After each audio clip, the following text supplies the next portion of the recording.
Bonjour à toutes et à tous et bienvenue dans Tracker, le podcast Bourse de l'Écho. Aujourd'hui, je vous propose d'entendre le témoignage de Mark Cook, multi-entrepreneur et patron du holding Aliclo. Il est venu nous raconter son histoire avec les marchés tout en nous ouvrant son portefeuille d'investisseurs. Les abonnés de notre journal ont déjà pu écouter cet épisode en exclusivité. Il est désormais disponible sur toutes les plateformes de streaming. N'hésitez pas à venir nous dire ce que vous en avez pensé dans le groupe Les Traqueurs de l'Écho par exemple, ou en nous écrivant à l'adresse podcast@leco.be. Bonne écoute. Quand j'avais Omega Pharma et que je travaillais 23 heures sur 24, eh bien, cette dernière heure, cette 24e heure, je suivais la bourse. Et j'ai toujours eu un petit portefeuille d'actions que j'essaye de bien gérer, disons ainsi, pour obliger moi-même de tout suivre. Moi, je suis la bourse. Moi, je lis de tête, je lis l'Écho. J'essaye de lire ça chaque jour. Ça vous nourrit? Ça me nourrit pour mes propres sociétés. Avec Aliclo, maintenant, on est investi dans 43 sociétés, qu'on essaye de donner des bons conseils, qu'on essaye de grandir tous ensemble. Mais pour donner les bons conseils, il faut connaître son monde, aussi bien macroéconomique que microéconomique. Donc c'est important de savoir aujourd'hui ce que pourrait se passer avec les taux d'intérêt, avec l'inflation, avec le dollar, avec le prix de l'énergie. Celui qui mettait à profit la 24e heure de sa journée pour s'informer sur la bourse, c'est Mark Cook. Entrepreneur à succès, ce pharmacien de formation a été mis sous les feux des projecteurs il y a près de 10 ans, en vendant pour quelques milliards d'euros sa société pharmaceutique, Omega Pharma, à un géant du secteur.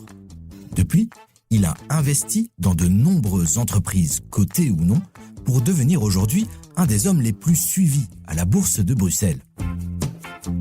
Son holding familial, Aliclo, a des participations dans une dizaine de sociétés cotées, comme Biotalis, Ecopac, Fagron et Smart Photo, mais aussi Lotus Bakeries, dont il a acheté les fameuses actions, comme il le dira dans ce podcast, au prix du dividende versé actuellement par le fabricant de biscuits.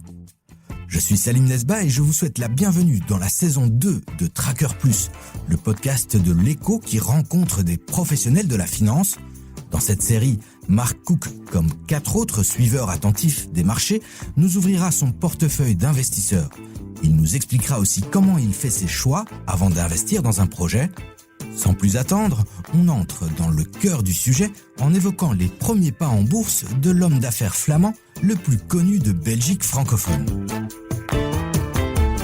Avant toute chose, d'abord, merci d'avoir accepté l'invitation et merci de faire cet épisode en français.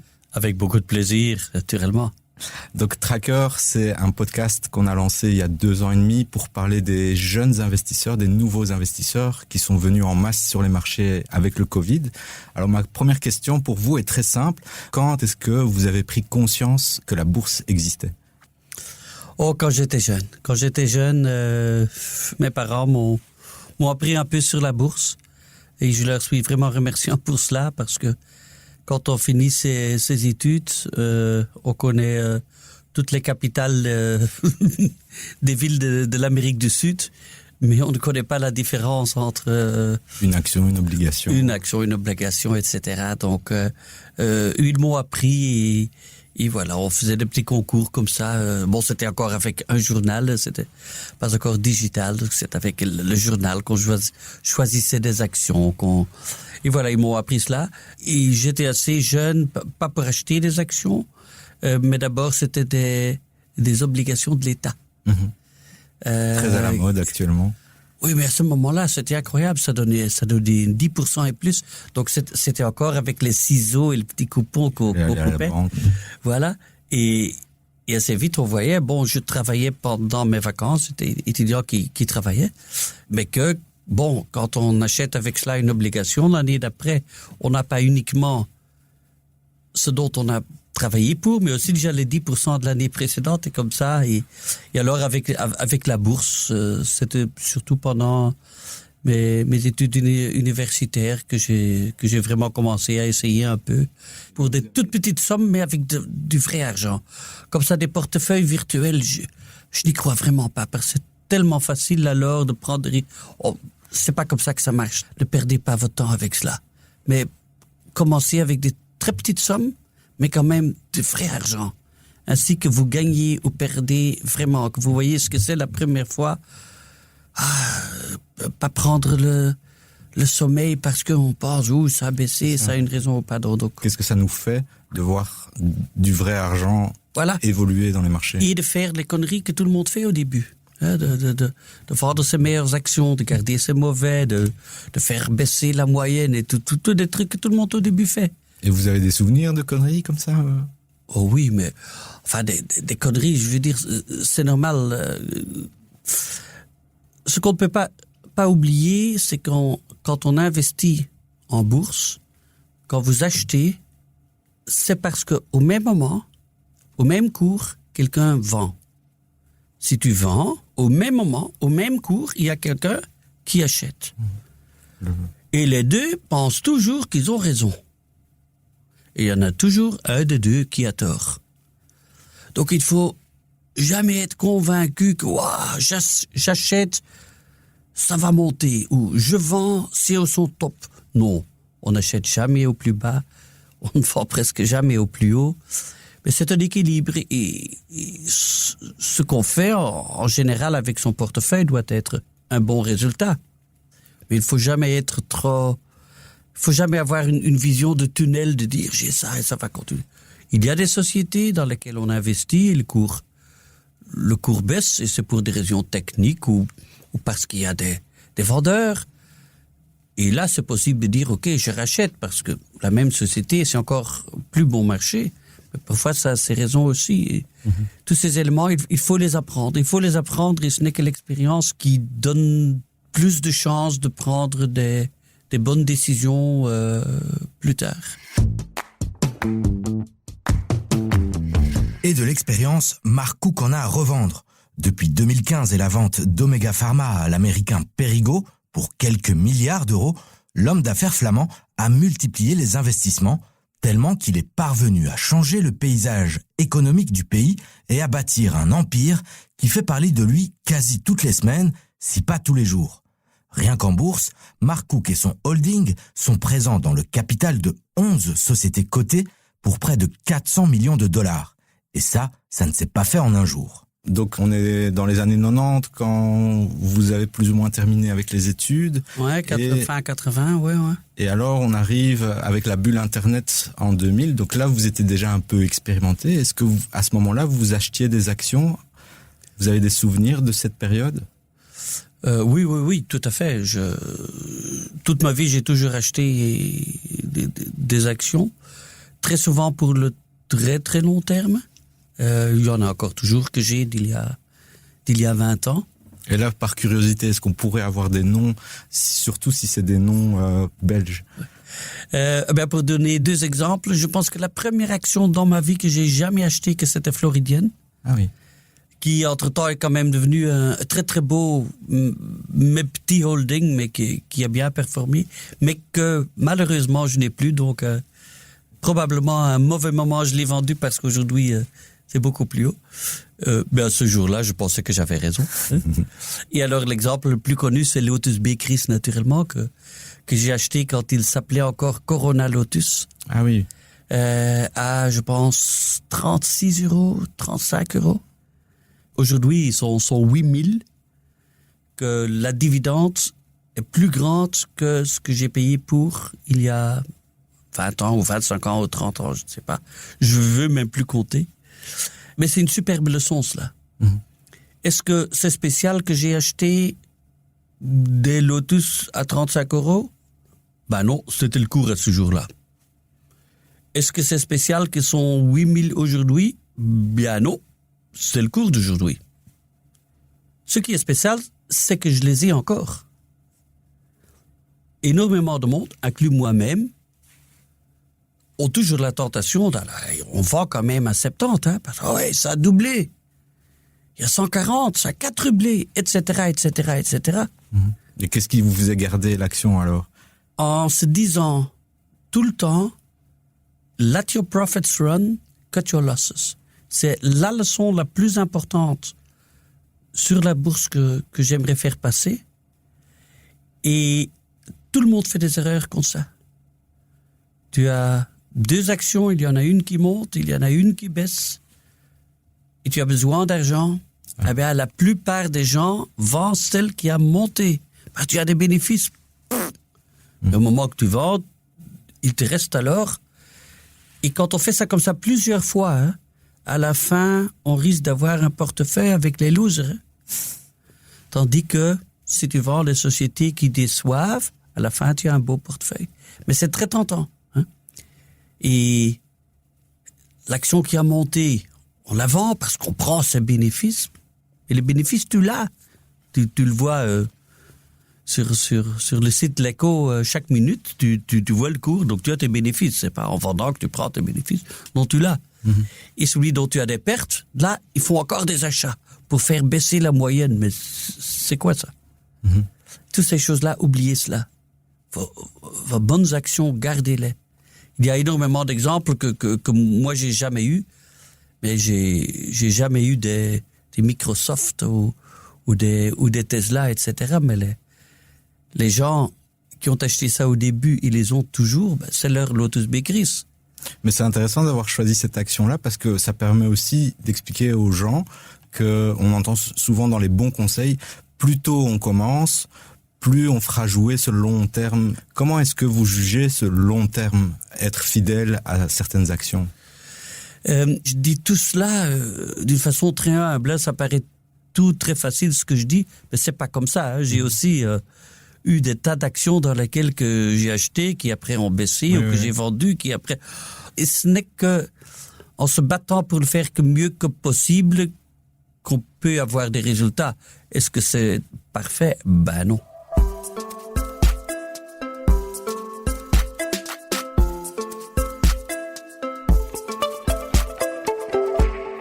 Avant de scanner le portefeuille de Mark Cook, nous avons voulu lui faire écouter un passage des podcasts Tracker. Vous savez, cette série de rendez-vous avec les investisseurs particuliers qui nous racontent leurs victoires et leurs déboires avec la bourse. Tracker, un podcast à écouter sur le site et l'app de l'Écho ou sur toutes les plateformes de streaming. On voulait vous faire écouter un jeune qui est passé dans l'émission et qui nous explique pourquoi lui investit en bourse. Et je voulais juste avoir un peu votre réaction sur ça. Okay. On va écouter ici Adriane. C'est le podcast qui a le plus de succès chez nous. L'objectif, en fait, c'est de prendre ma retraite, ma pension, enfin en tout cas de ne plus être dépendant financièrement d'une institution ou de quelqu'un et de pouvoir vivre de mes investissements. Et ça, mon objectif, je l'ai mis à 40 ans. Ouais. Et tu as quel âge maintenant? J'en ai 31. Donc pendant 9 ans, qu'est-ce qui va se passer? Alors pendant ces 9 ans, il va falloir que je continue exactement ce que j'avais planifié. L'objectif en fait c'est très simple, c'est d'investir tout ce qui rentre, donc tous les incomes, tous les salaires, toutes les rentrées financières que je pourrais avoir. Et je fais attention à mes dépenses, ça c'est la base. Et quand je dis faire attention, c'est même... Je vais pas dire être minimaliste ou ne pas se faire plaisir, mais voilà, tout est contrôlé, je sais combien je peux dépenser par mois, et l'objectif après, voilà, c'est tout l'argent restant, c'est investi pour que ça travaille le jour, la nuit, quand je dors, à n'importe quel moment. La génération FIRE. C'est un membre de la génération FIRE, en effet. Oui. Je pense que c'est bien qu'il raisonne comme ça. Je suis encore jeune. Hein. Et s'il réussit ceci, entre ses 31 et ses 40, à ses 40, il aura ce qu'il veut, il en fera autre chose. Et c'est bien qu'il a ce but, qu'il fait son argent travailler pour lui, qu'il investit, qu'il suit les marchés. C'est une partie de... Comme je vous avais dit, je trouve ça plus important que s'il m'aurait dit qu'il connaît tous les capitales des pays de l'Amérique du Sud. Mais quand il aura 40, il ne va pas prendre sa retraite pour plus rien faire de reste de sa vie parce que c'est boring aussi. Moi, je suis content. J'ai malheureusement presque 60 ans, mais je suis content que je suis toujours actif. Voilà, je viens d'une réunion vraiment très intéressante. Je passe ici immédiatement à un conseil d'administration d'un tout autre secteur. Je suis content que je vis toutes ces choses-là. Donc, qu'ils font ça, qu'ils bâtissent leur base. Et après, ils verront bien que c'est encore plus passionnant d'encore développer cette base-là vers de nouveaux horizons. Alors il y a beaucoup de clichés sur la génération FIRE. On croit que ils veulent être ultra riches après, mais quand on analyse Adrian en détail, ses objectifs de rendement, ils sont pas hallucinants. Il est entre 6 et 8% annuels de rendement. Oui, mais il fera plus probablement. Mais je connais pas mal de gens de la génération FIRE parce que c'est une génération qui est très intéressante et ils ont presque tous vraiment le cœur au bon endroit. Moi, j'en connais vraiment plusieurs qui disent voilà, je veux avoir ça et ça. Je vais le faire de cette façon-là, etc. Et alors, quand j'aurai 45 ans, je vais donner 90% aux bonnes causes et après, je vais faire ça. Waouh, c'est génial. Donc, la génération FIRE, c'est plutôt pour se mettre indépendant de tout ce monde qui est une combinaison pour l'instant de marxisme et capitalisme. C'est quelque chose de très étrange qui se passe. On voit ça aussi, les extrêmes qui se développent. Et ils veulent se libérer de cela et montrer que voilà, nous, on va faire nos choses de notre façon à l'aise et on sera indépendant. On décidera de notre propre sort, ce qui est génial. Mais ce sort ne sera pas le sort ultra-capitaliste ou le sort de je veux atteindre... Non, voilà, c'est une belle vie après, ils verront bien. Les circonstances leur dira ce que sera leur prochain but. Le rendez-vous est pris avec Adrian pour faire le point sur ses finances à l'heure de son 40e anniversaire. C'est l'heure maintenant de scanner le portefeuille de Mark Cook, un portefeuille qui est très suivi, tant par les petits porteurs que les professionnels de la finance. Mais avant d'entrer dans le détail de ces investissements, notre invité de la semaine tenait à préciser une chose très importante, il ne donne pas de conseils d'achat. Je sais qu'il y a pas mal de jeunes investisseurs et d'autres qui me suivent et j'en suis très content parce qu'une des choses que je veux vraiment faire, c'est essayer d'être inspirant vers les jeunes pour leur dire voilà, investissez, entreprenez, faites quelque chose de votre vie aussi, de votre vie financière et ça fait partie de la vie, il n'y a rien à faire. Mais donc, quand je cite des noms, s'il vous plaît, c'est jamais des conseils d'achat. Chacun doit faire son homework, doit regarder, c'est une action pour moi, est-ce que moi j'y crois, et pas parce que j'ai nommé une action qu'il faut l'acheter ou s'il faut la vendre, j'ai pas la capacité de faire ça, j'ai pas le droit de faire ça. Mais voilà, je vais parfois nommer des actions, mais n'y tirez pas les mauvaises conclusions. Oui, merci de m'avoir donné cette possibilité. C'est un conseil qu'on donne souvent aussi aux jeunes investisseurs, aux gens qui commencent, c'est faites vos propres recherches, parce qu'au final, la décision vous appartient à vous. Absolument.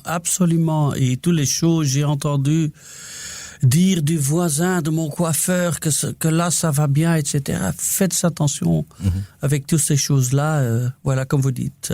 Alors, faites votre propre homework. On va un peu rentrer dans votre portefeuille, mais avant de parler actions, obligations ou produits financiers, j'ai vu que vous êtes venu avec des magnifiques baskets aujourd'hui. Des patas. Des patas, ça s'appelle. Alors, ici, Drippy Pata. Ici à Tracker, on a reçu un investisseur en basket qui nous a expliqué un petit peu comment ça fonctionnait. Est-ce que c'est des baskets de collection que vous avez au pied ? Oui, mais mes filles sont toujours si fâchées contre moi. Ouais, vous savez, la mode, c'est pas vraiment mon truc. Je suis pas un homme de montres, de voitures, j'ai pas de tatou, toutes ces choses-là. Mais j'adore des patas. Donc j'essaie toujours, c'est le seul truc qui est un peu fancy à moi.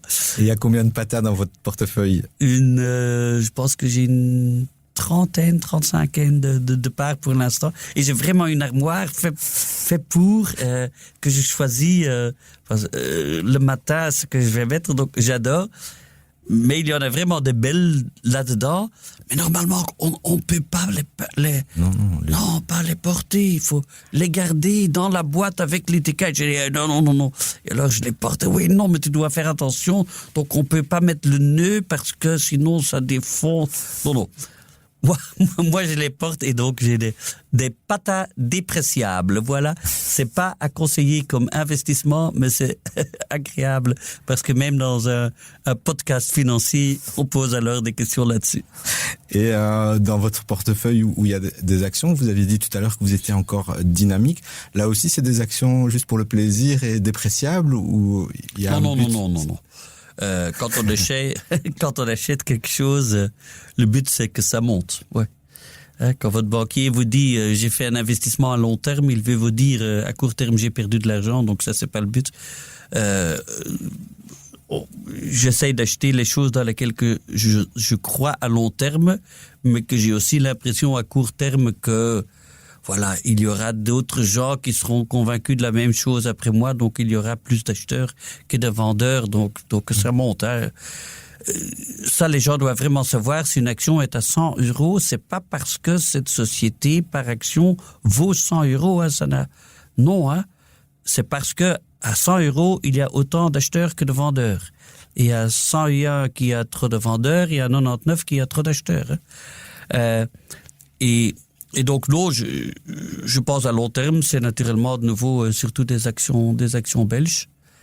Et voilà, bon, où j'ai plus de 5% de sociétés, c'est connu, donc l'Italian Sea Group, bon, on a quand même quelque chose comme ça à l'étranger, l'Italian Sea Group qui font des yachts italiens vraiment super beaux. Donc, comme je disais, moi, j'ai pas de yacht, mais j'ai des actions dans une société qui... Et les marchés américains? Oui, je les suis, mais j'y connais trop peu. Donc, allez, tout ce qui est artificial intelligence, j'essaye de tout suivre et de comprendre ce qui se passe. Et moi aussi, j'essaye de faire parfois des textes par ChatGPT pour voir ce que ça donnerait, des photos et des trucs. Il faut vraiment comprendre ce qui se passe parce que tout le monde devra en faire partie de leur business plan. Et d'ici 5 ans, ce ne sera plus vous et moi ici devant un micro dans un studio. Ce sera plus sophistiqué. Mais donc j'essaie de suivre, mais j'investis assez peu là-dedans parce que Nvidia, qui est la société qui fait le plus de chips pour l'AI appliquée, moi je peux pas analyser si elle est trop chère ou trop bon marché pour l'instant. Donc j'essaye là aussi oui, c'est surtout donc des small et mid cap belges où je pense que parfois je vois des choses que d'autres gens ne voient pas encore. Oui.